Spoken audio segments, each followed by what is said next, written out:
All right, so we've learned about one-step equations. We've done decimal one-step equations, and now we're going to do fraction one-step equations. They're no different than the other ones. The only difference is I'm going to show you a little bit of a twist with multiplication and division. All right, but either way, one-step addition and subtraction equations, you still add or subtract the opposite. Okay, so in a sense, if you're subtracting a fifth here, then you're going to add a fifth to both sides.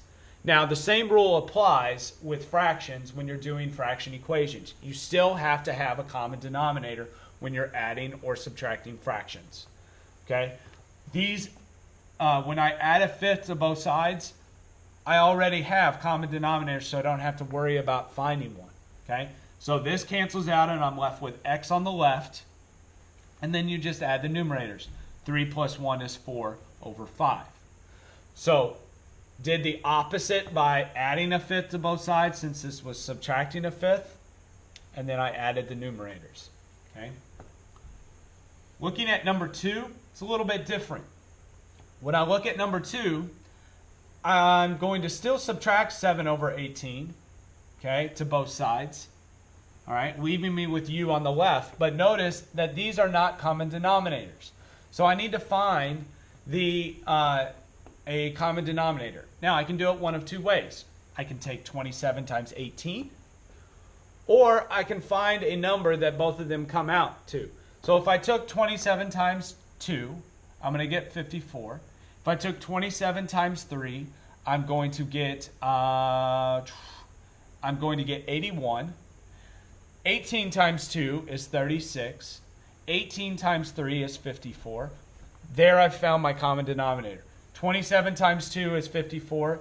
18 times 3 is 54. So therefore, I found my common denominator.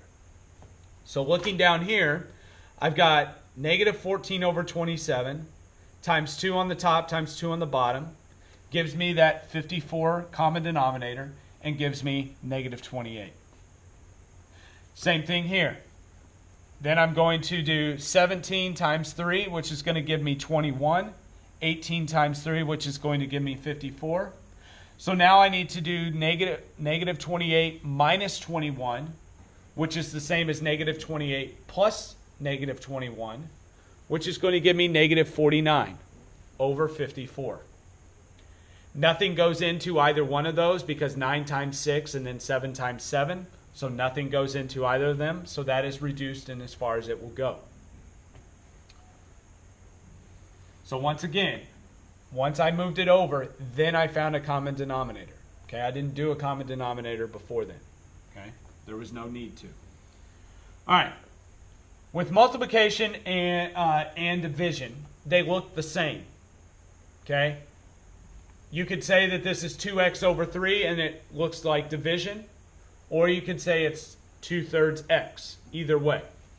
When you see a multiplication or division equation with fractions, all you do is multiply both sides by the reciprocal. Okay?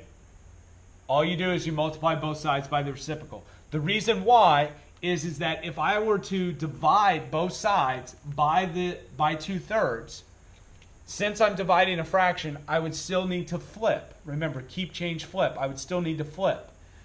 If I flip 2/3, then I'm multiplying by 3 over 2.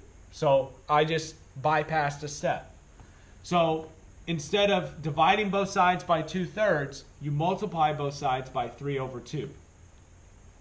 This cancels out, leaving me with x. Then I multiply straight across. 4 times 3 is 12. 5 times 2 is 10. This is not reduced. 10 goes into 12 one time, leaving me with a remainder of 2 over 10. Once again, these are both even numbers. 2 divided by 2 is 1. 10 divided by 2 is 5. So 1 and 1/5 is my answer. So remember that you multiply both sides by the reciprocal of the side that has the variable. So the reciprocal or the inverse of 2/3 is 3 over 2. Okay? So that's what I multiply both sides by. Go ahead, do the practice problems. Come in with any questions you might have.